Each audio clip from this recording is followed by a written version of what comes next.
everyone, it's Heather from Heather Travels, and thank you for joining me today. Today I want to talk to you about what led to my making the decision for us to go to Walt Disney World over other Disney destinations for our current Walt Disney World resort vacation that we're on. Well, we might be back by the time I post this video, I'm not sure, but that we either are on or just took. So in March of 2019. We knew that we wanted to go to a Disney destination for this particular vacation. Our last vacation in 2018 was a Royal Caribbean cruise, a 4-night on the Mariner of the Seas, which we enjoyed, but we definitely missed the Disney experience. So that was the first thing. We knew we wanted to do Disney. I could rule out like anything in Asia right away. That wasn't going to happen. The other thing was that we really wanted to do something at spring break. Wisconsin winters are tough. We're having an especially brutal winter this year. We've had 8 snow days so far at the time I'm making this video. We just had a blizzard last night. There's a ton of snow. It's dark. It's cold. We're trapped in the house for days on end. You really start to feel like, gosh, I really want to go somewhere nice and sunny. I don't like heat, and I don't like being hot and sweaty, and I don't like humidity, so I'm never going to go to Disney in the summertime. So, but it is a good location for us to go at our spring break, which is relatively, it's really, I mean, like spring just started. It's basically not even starting until the day we come back. So we're kind of actually at the tail end of winter, to be more precise. So we knew that's when we wanted to go. We were all very anxious to take a vacation. I think I've pretty much decided now, I'm committed that we need to go somewhere sunny and warm to get away from the winter every spring break. That's just something I'm going to have to do. And then if other locations that we can't go to there, like for example, we're never going to be able to go to Alaska at our spring break. It's not in the Alaskan cruise. It's not within the cruise season. We're not going to be able to do a Northern European cruise at our spring break because it's not in season. But what I've basically committed to is it's more important to me for our mental and physical health to get away at that time of year and to have that to look forward to. That's going to be my top priority. If I can financially, feasibly get us to go other places at other times of year, then that's just going to be a bonus. Because, I mean, I do want to do those things, but our family financiers are just, at this point, once a year is basically all we can afford. And so maybe in the future we can try to do some of those bigger things. Or maybe in the future, you know, maybe we'll do, like we had our eye on this Disney cruise to Norway. That's in August of 2019. We can't afford to do that this year, but maybe next year. And then maybe our spring break trip could be shorter, smaller, cheaper, you know what I mean? So we could still do that. That's something I'm considering too. Okay, well, anyway, that left Disney Cruise, which basically, the Fantasy was out, 7-night, too expensive. I talked in my last video about how I wanted to keep this trip to just what my federal tax refund was. My state tax refund I used for bills. I saved my federal tax refund for our vacation. So I needed to keep the vacation to that amount.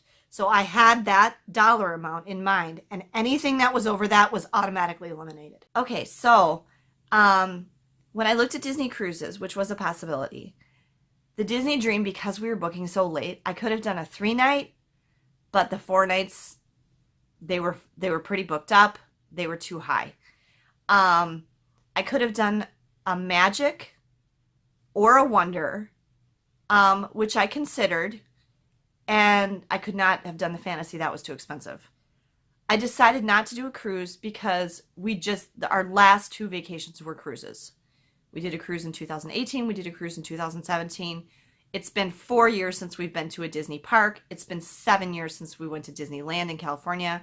We really wanted to go to one of the theme park resorts. So that left me with Disneyland, Disney World, and Disneyland Paris. I was very strongly considering Disneyland Paris. I'll tell you why I ruled that one out. Part of it was the cost of airfare, which I could find some decent priced airfare, but it was still pretty high. The other thing was I was a little worried because, and what helped me make this decision was when Andrew came back from Italy. My son Andrew, I'll put a link to the video up there, went to Italy for almost a month in January. And he had, now part of it was because of his flights, which I'll put a link to that up there too. There was a whole thing with the flights and the government shutdown and all that. But he had pretty bad jet lag when he came back. And it was good that he had a whole week at home to chill before he had to go back to school, to college, for his final semester of college. That, going back to school after flying overseas like that, is probably going to be rough. And I was a little worried about the kids being able to make that adjustment, and me. And so I think that even though it's more expensive, as long as the kids are in school, I think if we go to Europe, it's probably going to have to be in the summer. If we can even afford it. But just because of the whole jet lag and readjustment thing. And so that kind of ruled that out, that and the cost of airfare. The packages at Disneyland Paris are super reasonable. It's actually way less expensive to go to Disneyland Paris with hotels and tickets and even sometimes food than it is to go to either Disneyland or Disney World. So look into it if you're at all interested, because they have great promotions over at Disneyland Paris all the time. I'm still considering it for maybe next year's spring break or Thanksgiving break or next summer. I got to look at it again. But anyway, I'm focusing on this trip right now. So that kind of left me with the decision between Disneyland and Disney World. The kids were really pushing for Disneyland. They were 7 or 8. I think Megan was 8 and Ben was 4 the last time we were there. They really don't remember it. They only remembered that they had a really good time and that they really enjoyed it, despite the fact that it was super hot. I'll put a link to that vacation video up here. And we did. We had a great time. What it finally came down here, because I was agonizing over this decision, was Megan, bless her, sat me down and said, "Mom, what do you want to do?" And I said, "I want to go to Walt Disney World in Florida for at least a week." And she said, "Then that's what we should do." And I really appreciated that she said that, because I think as parents, and especially double for me as a single parent, because I don't have another adult voice to help me, we tend to put everybody else's wants and needs ahead of ours. And we always put our desires last, and our hopes and our dreams, and we put those aside. And so I really appreciate that she asked me that, because I think what she kind of revealed there was, "Mom, we're going to have fun with you wherever we go." They just like traveling and going with me. They know I plan awesome stuff. We always have a great time. I'm good at it. And, I'm not going to take them anyplace lame. And so she's like, "We trust you, Mom. What do you want to do?" And I really appreciate that she said that, because that really brought it into focus for me. I wanted to go to Disney World, and here's why. 3 main reasons I chose Disney World over Disneyland. Not saying we're not going to go to Disneyland in the future, but for right now, I wanted to go to Disney World, and here's why. Number 1, there really aren't many new things at Disneyland. Now, they're always bringing out new food items and stuff, but the only really major attraction-based change at Disneyland since the last time we were there, even though it's been longer, is changing Paradise Pier to Pixar Pier. That's it. Otherwise, I can't think of a single ride or... Did they change Soarin' there? Or did they leave it Soarin' over California? I don't even know. Nothing else has changed there. There's nothing else new since the last time we were there. Obviously, the opening of Galaxy's Edge, which is opening in Disneyland sooner than Disney World, is going to be a big deal. But I don't want to go to that when it first opens because of the maddening crowds that are sure to come. And so that wasn't a deciding factor for me anyway. So that was one thing. There are a bunch of new things at Disney World that we did not get to experience the last time we were there, either because we didn't have time or because they weren't open yet. For example, Pandora is completely new in Animal Kingdom. Toy Story Land in Hollywood Studios is completely new. Frozen Ever After in the Norway Pavilion in Epcot is new. Soarin' Over the World is new since we were there last time. There's a bunch of new attractions that were not there the last time we were there, and I want to see them and experience them. So that's something. And then there were some things we didn't get to do last time because of time constraints or whatever. One of them was I never got to visit the Germany, China, or Italy pavilions at Epcot. I just ran out of time. And so that's a priority for me on this trip, is to get to go to those. And then, like, we didn't get to go to 50's Primetime Cafe, even though we had a reservation, which is one of my favorite Disney restaurants, because the kids had it conflicted with the Kids Jedi Training Academy, which was an awesome experience, and I'm super glad we did it. But this time, I want to get to 50's Primetime Cafe. There is no 50's Primetime Cafe at Disneyland. So that was one major reason. There are new things that I wanted to experience at Disney World, whereas there's not really much new at Disneyland. And so I didn't think it was worth making the trip all the way out to California for stuff that that isn't new. The second reason I chose Disney World over Disneyland was kind of ease of logistics. I wanted a longer vacation. Now, you don't need more than 3, 4, 5 days max at Disneyland. It's only 2 parks. They're very close together. It's very walkable. You don't need more time than that. So yeah, we could fly into John Wayne Airport or LAX and take Disneyland Resort Express and stay at a hotel either on-site or off-site at Disneyland real close, and just do Disneyland and get back on the bus and go back to the airport and go and do all that in 4 or 5 days. We could have done that. That is something I was considering. It would have been probably the cheapest option, actually. But I have other stuff I want to see in Southern California that I've been wanting to see. I would like to take the kids on the Warner Brothers studio tour.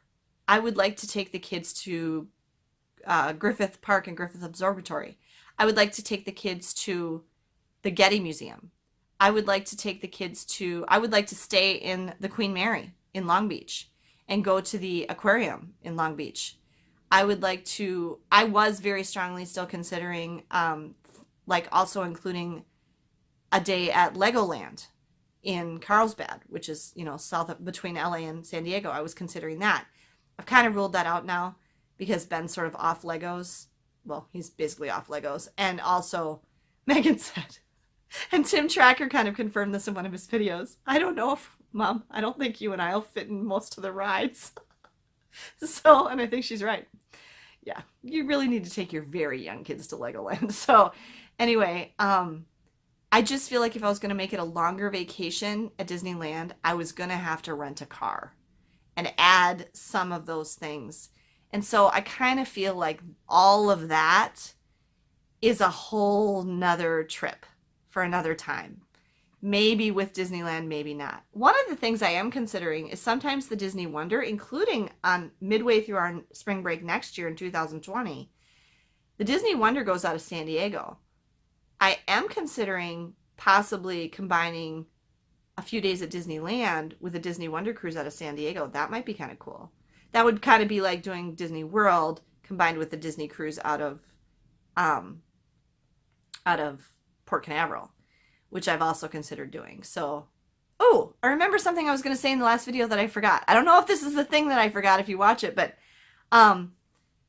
Ashley from Disney Cruisers said that she does not think that a 3-night Disney cruise, I think that's what I was going to say. A 3-night Disney cruise is worth it if you're flying from somewhere else in the country.